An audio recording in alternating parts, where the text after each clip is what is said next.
Hello friends, this is the model of sagittal midline sections of the embryo at various stages of development from the 17th day to 28th day, which demonstrate the cephalocaudal foldings and effects of this position of endodermal lined cavity. Okay, now first of all, before we start, we should know just before the formation of the head and tail fold, the structures present from cephalic to caudal side. Most anterior or most cephalic structure is septum transversum. After that, there is an angiogenic cluster of cells which give rise to pericardium and heart. After that, there is a neural plate. Posterior to this, inconspicuous primitive streak. Then there is a cloacal membrane. You should know this is the amniotic cavity and this is the yolk sac. In the yolk sac region, there is a diverticulum, that is a allantois diverticulum, and towards the yolk sac, the yellow structure is developing notochord. Okay. Now, what changes occurs? As you see, in early stage, the cephalocaudal region is less and the developing embryo rapidly grows. Due to this rapidly growing, this region gets short. Then the developing embryo, especially on its cephalic side and its caudal side, it infolds inward, and this infolding gives the different changes. Okay, now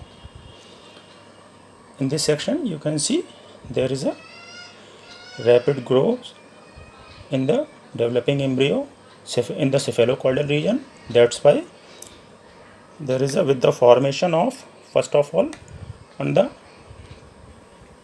head fold develops embryo. With the formation of head fold, the developing pericardial cavity, you can see here, these are the clusters, angiogenic clusters of cells I have told you earlier, which give rise to, in future this give rise to pericardium and heart. And in the second section you can see this is the pericardium cavity which grows rapidly. Okay, because of this rapid growth, this pericardium region forms a fold. Okay, this forming with this fold, the pericardial cluster initially that was present cranial to this head fold, which comes on the ventral side, and between the developing head fold and this pericardium cavity there is a due to the bulging of this pericardial cavity there is a formation of foregut. Okay, initially there is a formation of foregut. Why this appears? Due to the rapid growth of the pericardial cavity. Okay, and developing heart. Now the heart, which was developing in the splanchno-pleuric mesoderm in the floor of the pericardial cavity, now lies in the roof of the pericardial cavity. Okay, the pericardial cavity enlarges, I told you, rapidly and forms a conspicuous bulging on the ventral side of the embryo that give rise to, finally that give rise to foregut. Okay, now come to the septum transversum, which was earlier on the most cranial side. Due to the rapid growth of the pericardial cavity, this septum transversum, which was most cranial structure in this embryonic disc, now lies caudal to the heart. Okay, that lies caudal to the heart. At the later stage, this septum transversum give rise to liver and diaphragm. Okay. Now, in the region of procaudal plate, there is a formation of buccopharyngeal membrane. Okay, or this is also known as oral membrane. You can see here there is a formation of buccopharyngeal membrane or oral membrane, which closes the foregut cranially, and when this membrane breaks down, the foregut communicates with the exterior. Okay, now in the third diagram you can see the most cranial structure of the embryo is now the enlarged cranial part of the neural tube, which later gives the brain and spinal cord. This enlarges enormously. You can see here, this enlarges enormously. Okay, so there are two big bulgings on the ventral aspect of the embryo. Cranially there is a developing brain, and a little below it there is a bulging of the pericardium. In between these two, this bulging and this bulging, in between these two, you can see here, this is the stomodium.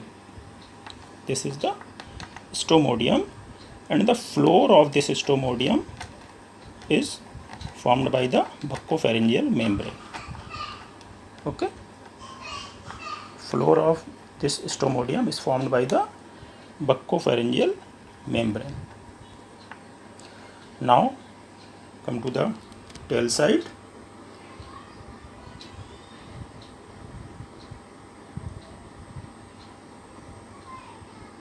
Towards the tail end of the embryo, the primitive streak is now inconspicuous. I have told you earlier. That gradually disappears. You can see this is the primitive streak part. Okay, this is inconspicuous and gradually it disappears. Now the distal end has like foregut formation. On the caudal side there is a formation of hindgut.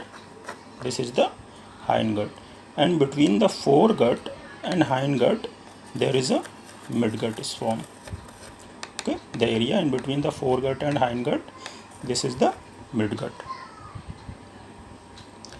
Now the distal end of the hindgut is closed by cloacal membrane. Okay, the distal end of this hindgut is closed by cloacal membrane. I have told you earlier, this is the region of cloacal membrane.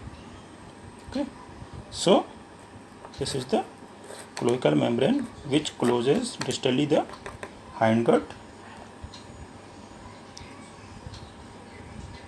Now you can see in the final picture, see there is a buccopharyngeal membrane.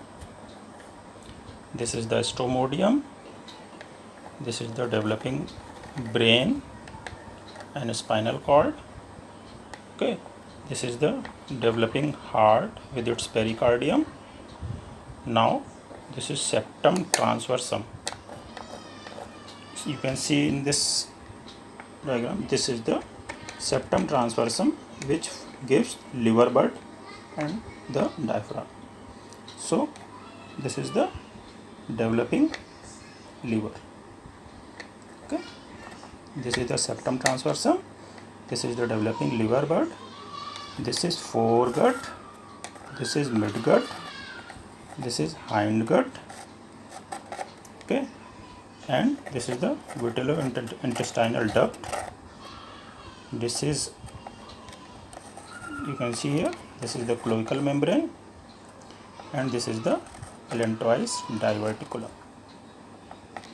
Okay, so this is all about the folding of embryo and the effects on the position of endodermal line cavity.